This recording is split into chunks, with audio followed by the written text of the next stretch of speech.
Olá, seja bem-vindo ao programa Ação Nacional.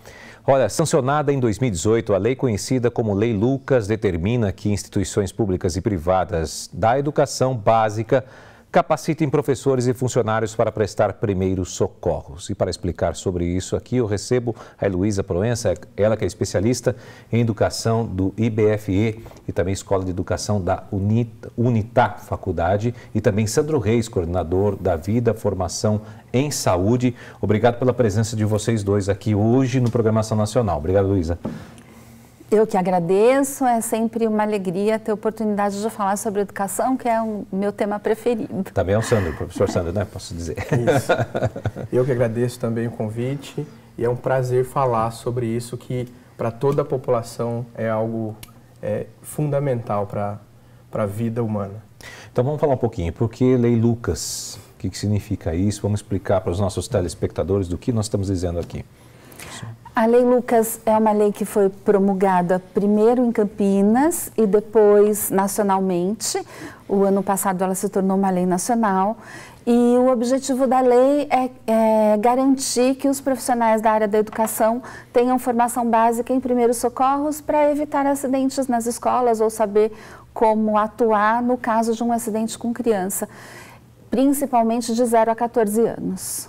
E que tipo de acidente, a gente pode dizer assim? Na escola na verdade, com criança pode acontecer de tudo, né, Sandra? Mas, assim, alguns acidentes são mais comuns, né? Tombo, queda, engasgo, são os acidentes que mais ocorrem. Inclusive, a Lei Lucas, infelizmente, foi iniciada aí pela mãe de uma criança que se engasgou, né? É um acidente muito frequente. Então, se deu o nome porque Lucas é um garoto, então? Isso, que foi um garoto de 10 anos que estava num passeio na escola, foi fazer uma excursão perto de Campinas, e no lanche, no almoço, um hot dog, infelizmente ele se engasgou e o atendimento inicial não foi possível ser feito, né? E infelizmente ele veio a óbito. Ele veio a óbito. E aí se criou, então, a Lei Lucas. E a mãe dele, a Alessandra, startou todo um movimento depois disso, né, buscando forças aí, deu o nome ao movimento, inclusive, de Vai Lucas, né, que ela intitulou, inclusive, Do Luto à Luta. E ela conseguiu aí, em outubro de 2018, que fosse sancionada a lei, né, que foi apelidada de Lei Lucas, a 13.722. Interessante. Olha, no Brasil, o número de mortes de crianças por sufocamento chegou a 810 em 2015. No ano de 2016, a estatística cresceu ainda mais, chegando a 826 crianças mortas por sufocação, seja por sufocamento, enforcamento, engasgo ou obstrução das vias aéreas. Olha, por que os números tão altos assim? Na verdade, esses acidentes, eles não ocorrem só na escola, né? Uma grande parte desses acidentes ocorrem em casa e alguns acidentes ocorrem na escola também. E acho que são várias questões. A primeira delas é, infelizmente, a falta de informação, né, das pessoas que fazem os cuidados às crianças. E um grande fator é a ausência de um adulto na presença da criança, tanto que o Conselho Tutelar indica, a gente tem as leis que garantem a proteção à infância, que a criança precisa estar sempre supervisionada por um adulto, né? A criança não pode ficar sozinha, em um segundo pode acontecer um acidente gravíssimo. E esses números, quando nós consultamos os dados, eles são assustadores. Queimadura é um acidente que ocorre também bastante. Né? Que eu acho que... envenenamento. Nossa, é verdade. É um acidente também. Intoxicação alimentares. Eu tive a oportunidade de conversar com um médico ortopedista uma vez e ele trabalha como plantonista de um hospital. Ele falou assim, olha, o que aparece de crianças com braço de 3 anos, 2 anos de idade com braço, perna quebrada, dedo quebrado. Eu falei assim, e ele tem que fazer cirurgia, né? Ele estava até conversando, falou, olha, eu vou ter que fazer amanhã a cirurgia de uma garotinha, né? Que vai ter que colocar um pino no braço dela, porque ela teve fratura exposta, né? No braço dela esquerdo, né? Eu falei, nossa, como assim, né? Caiu na escada, em casa. E você vê, eu acho que às vezes não está faltando até orientação para os pais, não seria começar lá na base? Vamos começar da base, né? Papai e mamãe, vamos orientar todo mundo para que a gente tome um rumo certo do negócio. Acho que tem algumas questões que a gente precisa considerar. A criança pequena, ela é movimento. Sim. Né? Então, quem segura uma criança em desenvolvimento? Acho que essa questão ela também precisa ser levada em conta. Então, como a criança é movimento, ela se arrisca bastante. Né? Então, a criança pequena não tem medo. O medo, ele vai surgindo conforme a experiência. Até por descobrir as coisas. Exato. Né, então tem essa questão que, né, é inerente à idade. Uma outra questão que eu acho que eu considero bem importante é a adequação do espaço para a criança, tanto em casa, quanto na escola, quanto nos espaços de cuidados, né? Seja um buffet, seja um berçário, ou mesmo, né, no âmbito da família. E a terceira questão é a prevenção mesmo, no sentido de orientar melhor os adultos, campanhas, né, da política pública para a orientação de cuidados à criança, que infelizmente não é uma prática no nosso país. Né? Isso que a Heloísa falou é importante, essa questão da gestão do risco do ambiente. Né? Quando a gente olha para um ambiente doméstico ou para um ambiente escolar, o que existe de risco e o que a gente oferece de perigo. Né? Quem nunca se cortou num caco de vidro, pisou num prego ou engasgou com bala soft. Sim. Né? É algo... Quando criança, Jesus. Como ela mesma disse, é muito comum. Criança a gente não consegue segurar. Mas o que a gente vai conseguir fazer então é fazer essa gestão do risco. O que é perigoso nesse ambiente, para reduzir a chance de alguma coisa acontecer. Então, assim, a adaptação também do local é importantíssimo, né? Que os pais têm que observar isso. Sim. Os pais e as escolas, as instituições que recebem as crianças. O que acontece hoje é que a gente tem um grande número de crianças que estão nas instituições de educação. Não estão com a família, os pais trabalham ou meio período ou o dia todo e elas estão nas instituições.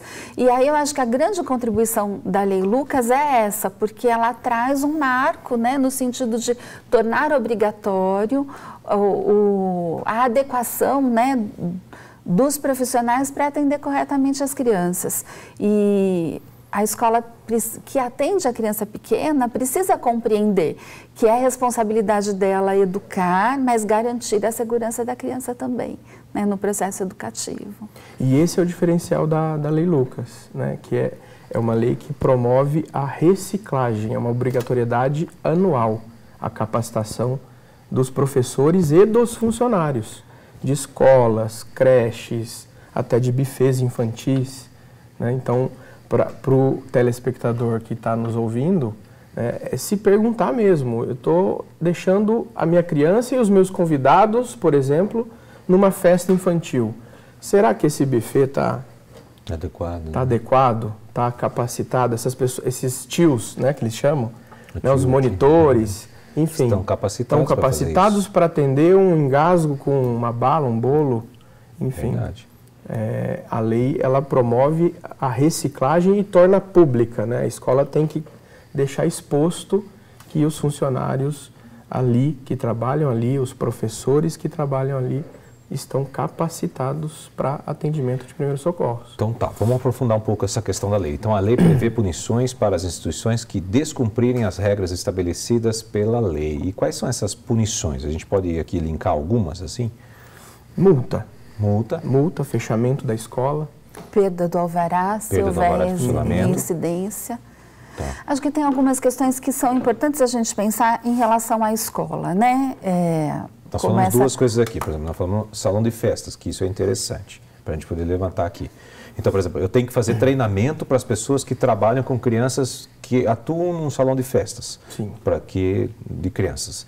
E as escolas também têm que ter esse treinamento também. Tem que ter o treinamento, mas olha que interessante, o transporte escolar, que retira a criança da sua casa e leva para uma instituição de ensino, sim, ele também tem que ter um educador formado em primeiros socorros para atender a criança.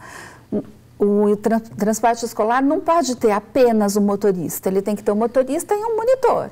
E esse monitor que faz o atendimento direto às crianças, ele precisa ter uma formação em primeiros socorros. Essa é uma questão que institui a lei. Só esse profissional, né, o buffet, o transporte escolar, a escola não. Todos os profissionais que, de certa forma, atendem criança na sua atuação profissional. Né? Quais as crianças? De 0 a 14 anos, né? Até a pré-adolescência. Por quê? Porque esse sujeito, ele não tem condições ainda, né, não tem autonomia suficiente de se cuidar sozinho, então ele precisa de um apoio, né, no caso do adulto. No caso da criança da educação infantil de 0 a 6 anos, isso é mais grave.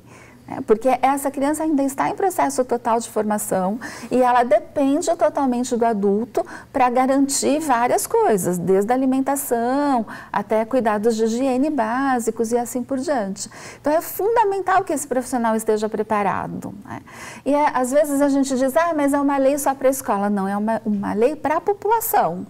Por exemplo, na área da arquitetura, na área da engenharia civil, né? Os equipamentos, os equipamentos físicos precisam estar adequados às crianças. Sim. Então, um engenheiro que fabrica um brinquedo, por exemplo, ele tem que ter noções. Sem dúvida, disso, né? Sem dúvida. Por exemplo, brinquedos de madeira, dependendo, brinquedo de parque é lindo, né? Parece que é super seguro. Dependendo do brinquedo, ele é muito mais perigoso do que de um outro material. Olha.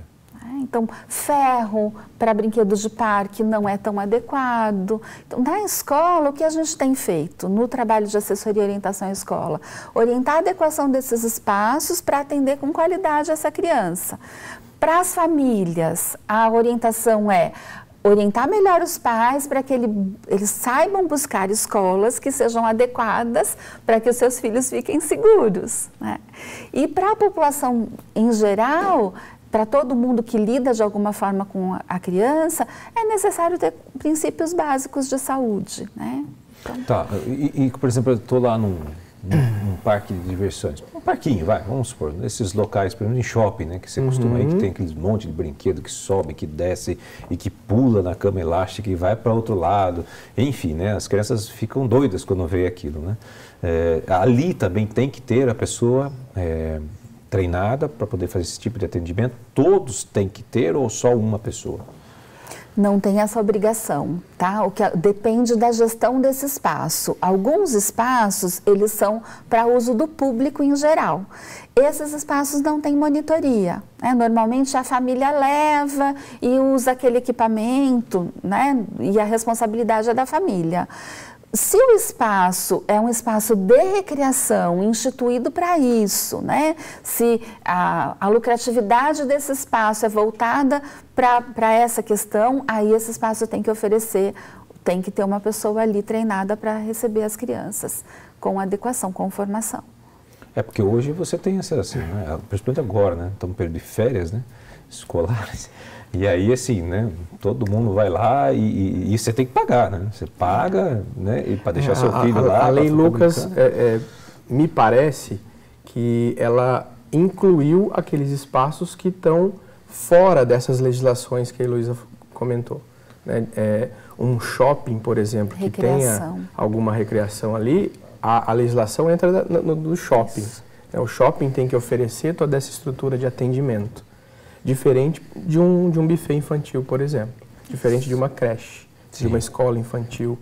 Que o shopping já tem estrutura de atendimento médico e tudo mais. E quando a gente está como ela bem colocou, a questão do atendimento da comunidade em geral. Né? Quando a gente fala de atendimento de emergência, 98% dos atendimentos de emergência são prestados por leigos, por pessoas que não têm nenhuma formação. Sim. É aqui do lado que acontece, de repente, até que a ambulância chegue, até que o atendimento qualificado chegue, é um tempo precioso. E aí a lei contribui muito para isso. Né? Um professor, um monitor, alguém da escola que imediatamente consiga identificar, né, e manter a vida dessa criança até que o socorro qualificado chegue, ela pode salvar uma vida. Com certeza. Gente, esse é o Programação Nacional, que precisa ir para um rápido intervalo e volta já. Bacana.